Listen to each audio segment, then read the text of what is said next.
দীর্ঘ কয়েক ঘন্টার হাড্ডাহাড্ডি লড়াই রাজশাহী, ঢাকা কিংবা নোয়াখালী ৬ ফ্র্যাঞ্চাইজি নজর দিয়েছে নিজেদের পছন্দের ক্রিকেটারদের দিকে। শক্তিমত্তার দিক থেকে রংপুর যেমন এগিয়ে, সিলেট এবং ঢাকাও নেই কোনো অংশে পিছিয়ে। চট্টগ্রাম, রাজশাহী এবং নোয়াখালী চেষ্টা করছে ব্যালেন্স টিম গড়তে। নিলাম শেষে ৬ দলের স্কোয়াড নিয়ে বিস্তারিত জানবো, রিপোর্ট। শেষ হলো দীর্ঘ কয়েক ঘন্টার মহারণ। নিলামের টেবিলে সবগুলো দল চেয়েছে নিজেদের পছন্দ মতো শক্তিশালী স্কোয়াড করতে। গোল টেবিলের খেলায় রংপুর রাইডার্স যেমন নিজেদের মুনশিয়ানা দেখিয়েছে, তেমনি পিছিয়ে ছিল না রাজশাহী ওয়ারিয়র্স, ঢাকা ক্যাপিটালস এর মতো ফ্র্যাঞ্চাইজি গুলো। অন্যদিকে নাইম শেখকে নিয়ে চমক দেখিয়েছে চট্টগ্রাম রয়্যালস। ৬ দলের কাছে অবশ্য এখন আছে বেশ কিছু নামি দামি ক্রিকেটার। নিলামের সবচেয়ে বড় চমক দিয়েছে রংপুর রাইডার্স। তাদের স্কোয়াডে প্রথম পছন্দ ছিলেন এই ক্যাটাগরির ক্রিকেটার এবং বাংলাদেশ জাতীয় দলের অধিনায়ক লিটন কুমার দাস। নিলামের টেবিলে দ্বিতীয় ক্রিকেটার হিসেবে নাম উঠেছিল লিটনের। সেখান থেকে ৭০ লক্ষ টাকায় তাকে স্কোয়াডে নিয়েছে রংপুর রাইডার্স। তাদের দ্বিতীয় ক্রিকেটার হলেন জাতীয় দলের আরেক তারকা ব্যাটার তাওহিদ হৃদয়। অকশনে বেশ লড়াই ডানহাতি এই তারকার জন্য, যার ফলস্বরূপ আজ দ্বিতীয় সর্বোচ্চ দাম উঠেছে তার। হৃদয়কে নিয়েছে তারা ৯২ লাখে। তৃতীয় প্লেয়ার হিসেবে ডানহাতি নাহিদ রানাকে নিয়েছে ৫৬ লাখ, আর বি ক্যাটাগরি থেকে রাকিবুল হাসানের জন্য ব্যয় করে ৪২ লাখ। বিরতি থেকে ফিরে রংপুর রাইডার্সের কাছ থেকে সবচেয়ে বড় চমক ছিল টাইগার দলের সাবেক অধিনায়ক মাহমুদুল্লাহ রিয়াদ। ভিত্তিমূল্য ৩৫ লাখে তাকে স্কোয়াডে নেয় ফ্র্যাঞ্চাইজিটি। তার সঙ্গে ইফতেখার হোসেন ইফতি, মেহেদী হাসান সোহাগ যোগ দেন এখানে। শাকিব খানের ঢাকা ক্যাপিটালসও পিছিয়ে নেই। নিলামের টেবিল থেকে তাদের প্রথম ক্রিকেটার ছিলেন শামীম হোসেন পাটোয়ারি, তাকে নেয় ৫৬ লাখ দিয়ে। এরপর ঢাকা ক্যাপিটালস এর পছন্দ ছিলেন মোহাম্মদ সাইফুদ্দিন, তার জন্য খরচ করে ৬৮ লাখ টাকা। উইকেট কিপার মোহাম্মদ মিঠুনকে ৫২ লাখ টাকায়, তাইজুল ইসলাম ৩০ লাখ টাকায় নেয় তারা। তাদের পাশাপাশি হার্ড হিটার সাব্বির রহমানকে ২৮ লাখে দলে নেয় ঢাকা।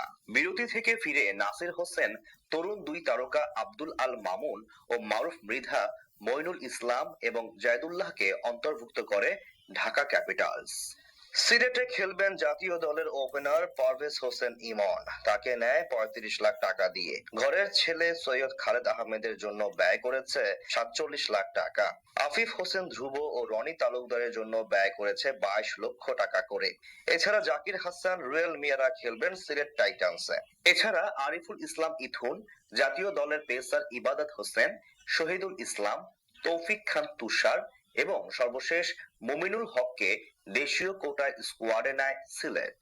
তাদের পাশাপাশি যুক্তরাষ্ট্রের অ্যারন জন্স খেলবেন তাদের হয়ে। চট্টগ্রাম রয়্যালস দিনের শুরুতে ১,১০,০০,০০০ টাকা দিয়ে নিলামের সবচেয়ে দামি ক্রিকেটার নাইম শেখকে নিয়ে নেয় তারা। এরপর ৪৪ লাখে শরীফুল ইসলাম, ২২ লাখে আবু হায়দার রনি, ৩৭ লাখে জাতীয় দলের টেস্ট ব্যাটার মাহমুদুল হাসান জয়, এছাড়া রেজাউর রহমান রাজা, অভিজ্ঞ জিয়াউর রহমানকে নেয় চট্টগ্রাম রয়্যালস। এর বাহিরে মকিদুল ইসলাম মুগ্ধ, শুভাগত হোম, সালমান এবং জাহিদুজ্জামান খেলবেন বন্দর নগরীর চট্টগ্রামে। নোয়াখালী এক্সপ্রেসও চমক দিয়েছে নিলামে। বি ক্যাটাগরি থেকে মাহিদুল ইসলাম অঙ্কন ও জাকের আলী অনিক থেকে নেয় এখান থেকে। হাবিবুর রহমান সোহানকে তারা নেয় ৫০ লাখ টাকা দিয়ে। এছাড়া আবু হাসিম এবং শাহাদাত হোসেন দীপুকে নেয় ১৮ লাখ টাকা দিয়ে। বিরতি থেকে ফিরে দেশীয় কোটায় নোয়াখালী দলে নেয় ১৪ লাখ টাকার মেহেদী হাসান রানা, সৈকত আলী, সাব্বির হোসাইন, রেজাউর রহমান রাজা ও রহমানুল্লাহকে। নাজমুল হোসেন শান্তর রাজশাহী ওয়ারিয়র্স অবশ্য মুনশিয়ানা দেখিয়েছে দারুণ ভাবেই। নামের চেয়ে পরীক্ষিতদের দিকে নজর ছিল তাদের বেশি। তারা ৬৫ লাখ টাকায় নেয় তানজিম হাসান সাকিবকে প্রথম ক্রিকেটার হিসেবে। এরপর ইয়াসির আলী রাব্বিকে ৪৪ লাখ টাকায়, আকবর আলীকে ৩৭ লাখ টাকায়, রিপন মন্ডল, তরুণ ওপেনার জিশান আলমও খেলবেন তাদের হয়ে। Spinner Hasan Murad, Abdul Gaffar Saklain, S M Mehrub হোসাইনও খেলবেন এখানে। এদের সাথে জাতীয় দলের সাবেক তারকা মুশফিকুর রহিমকে নেয় রাজশাহী ওয়ারিয়র্স।